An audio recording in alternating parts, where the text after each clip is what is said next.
Hi, I'm Mark McGregor with McGregor Wealth Management, and we're here in Castle Rock, Colorado. And I know many of you have been watching the markets lately, and probably you have that familiar knot in your stomach when we go through times like this. And trust me, you're not alone. I mean, it's sometimes agonizing to think about, the portfolio fluctuation, particularly obviously when markets are declining and we live in a world with a lot of uncertainty.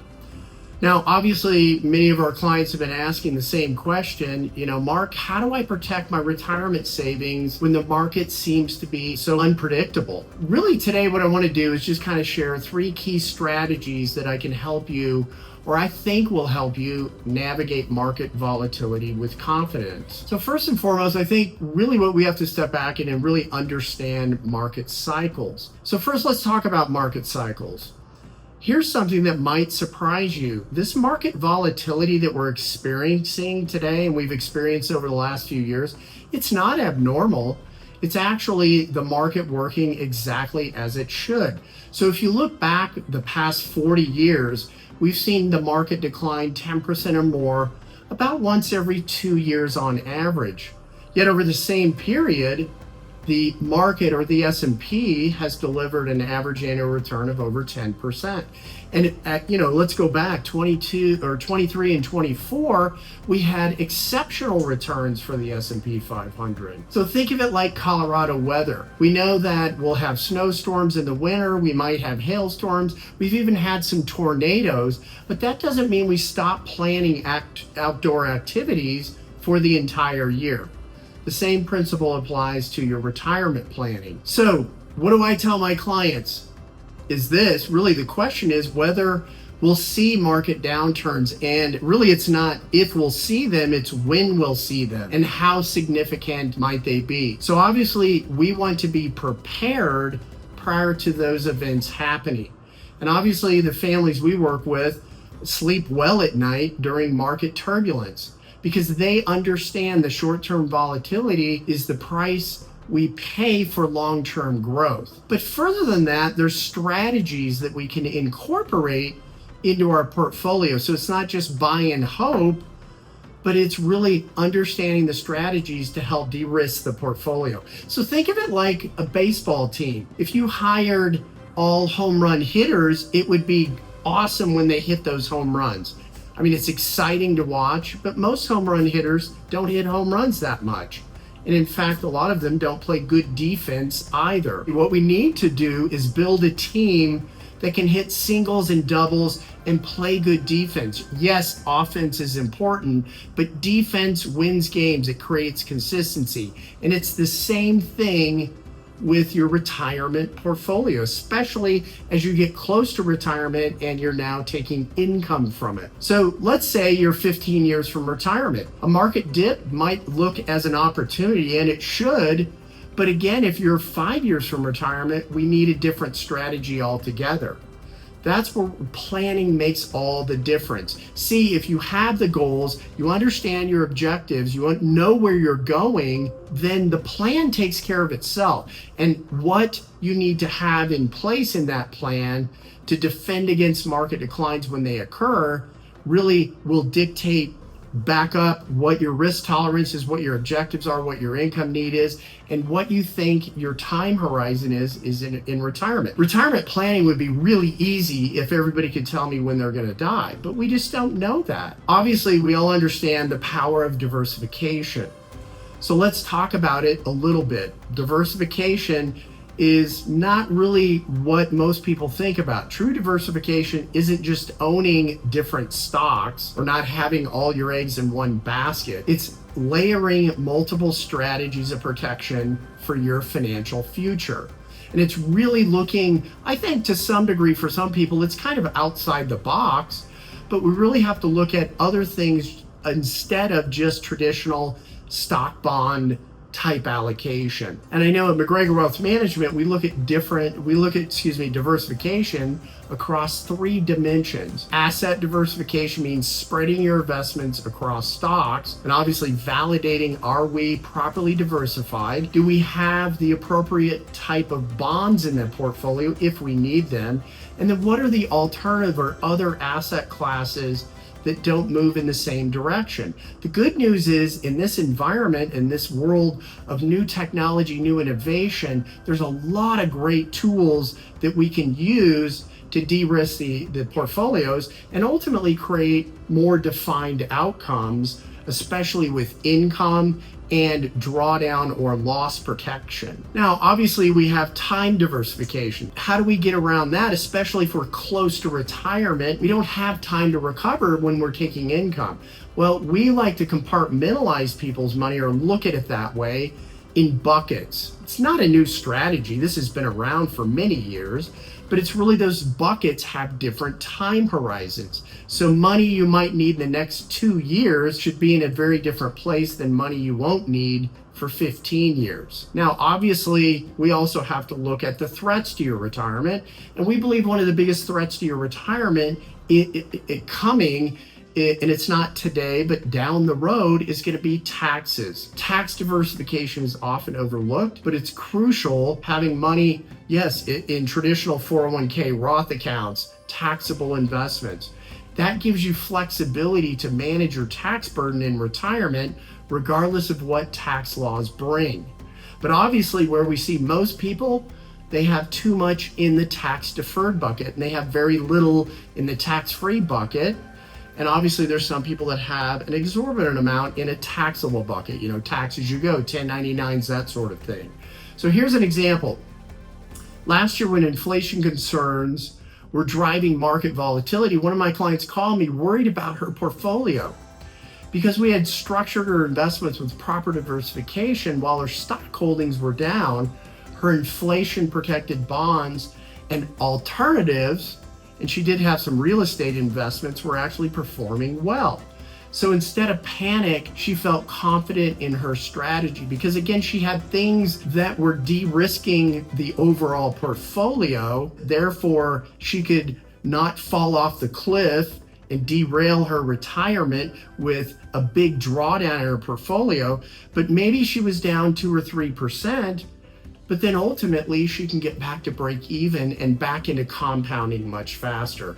And that's really the key here, is really understanding how those strategies are going to work in your portfolio. Now, that brings me back to the most important point. And there's no one size that fits all approach. It's very different. Everybody has different realities. They have different ideas about retirement. They have different amounts of money. So there's a lot of things that on an individual basis you have to take into account for managing market volatility. Now, the strategy that works for your neighbor or your coworker when you're talking around the water cooler may work for them, but it doesn't necessarily work for you. And in fact, it could be the completely wrong thing to do if you take that advice. So when I work with clients, we start understanding really 3 key factors. Obviously, what's your time horizon, your timeline? So someone retiring next year needs a very different approach than someone that's 10 years away from retirement. So we create a sleep well at night allocation for those people close to retirement. Now, obviously, we have to have enough conservative investments, or what we deem as conservative, because again, the traditional thought of conservative isn't going to get us to where we need, because again, we're still in a relatively low interest rate environment. But we have to have that because again, we're going to be pulling income from that either sooner or soon, or maybe in the next 2 to 5 years. So we can't have any major hits to that money. We have to have that as a place where it's secure and will create a income for the next 5 to maybe 7 years of our retirement. Now, obviously, our growth buckets, we call that our later bucket, those are really positioned for longer term goals. The reason we invest in stocks and things that can grow at a higher rate is really to beat inflation. That should be our concern, to give us a pay raise down the road. Now, obviously, we need to know what our income sources are, how they're taxed, and then most importantly, what's our income need? So if we're planning to live off our investments, and maybe Social Security, maybe you have a pension, maybe you have other things coming in, real estate income, but we really have to understand what those reliable streams of income are. And then ultimately, if we have an income gap, that has to be produced from our retirement savings, our nest egg, 401k, IRA, taxable accounts, Roth accounts, that sort of stuff. So obviously, we may look at having some of the money in a high dividend. We may use covered calls or alternative structured notes, those sorts of things, bonds, or even fixed index annuities can fit anybody's specific situation. And obviously, there has to be careful coordination and consideration of how those are going to be balanced into the portfolio that ultimately meet the planned goals of income, meet the planned goals of the client's objective, and also what their risk tolerance is. So again, as a fiduciary, we have to look at everything equally and with comparative analysis to really understand, hey, what's the best thing that's going to meet the client's objectives, and then obviously make those recommendations. But then we can't just put it in place and forget about it. We've got to come back and revisit and re-stress test the plan. Last but not least, obviously, we've touched on risk tolerance. Now, this is not theoretical. Obviously, most people that do a risk tolerance questionnaire are moderate. Now, what does that really mean from an academic standpoint? Because again, a lot of people are moderate or they're moderately conservative, and when we look at their portfolio, they're way too aggressive. They've got 80 to 100% of their money invested in stocks or equities. So we really want to stress test, like when someone comes in, what that current portfolio looks like in an income plan over their lifetime, or a life expectancy of 90, 95. Because again, a lot of people go, well, I'm not going to live to be 100, but I don't know. And I want to make sure it lasts, and we want to build up enough cushion so that if bad things happen, we've got that cushion of capital to be able to pay for those, whether it's long-term care, whether something else happens, that we have to have a surplus of capital to be able to be comfortable with, to not only meet our income needs ongoing, but also whatever that bad thing that happened cost. So that risk tolerance has to be taken into account. And obviously the ones that have a comprehensive plan that accounts for volatility from the start and really understand their threats to retirement and what things they put in place to mitigate those, they've got a solid plan. They should have now that sleep at night scenario. And that's exactly where we want to go with this. We want to make sure that that retirement plan holds up in all different market conditions. Bull markets obviously are easy. You just got to show up for the most part. But it's the bear markets, periods of inflation, recession. What if tax rates go up? So we want to really model all of those scenarios and then understand how, if we have a current portfolio and we think that's going to work in retirement, we really need to stress test that to understand how that volatility can either help us or hurt us. And for the most part, obviously, if we have a higher volatility portfolio, it's not going to work as well as it did in accumulation as it should in income planning.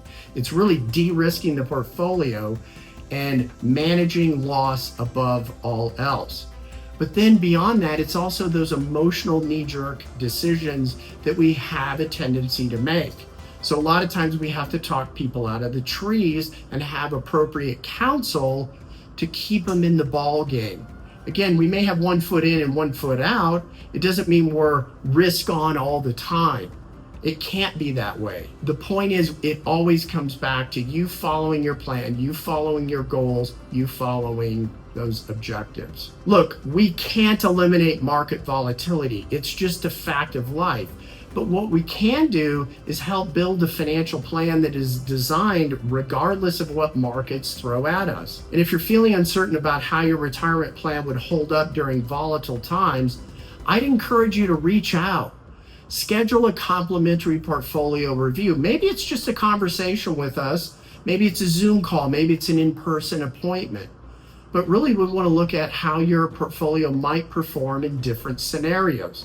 Because again, you've worked hard to build this wealth. It didn't happen overnight, and we don't want to let market volatility derail your retirement dreams. So let's make sure you prepare for whatever comes next. So in closing, we'd love to schedule an appointment. If you want, just pick up the phone, call us 303-681-0113.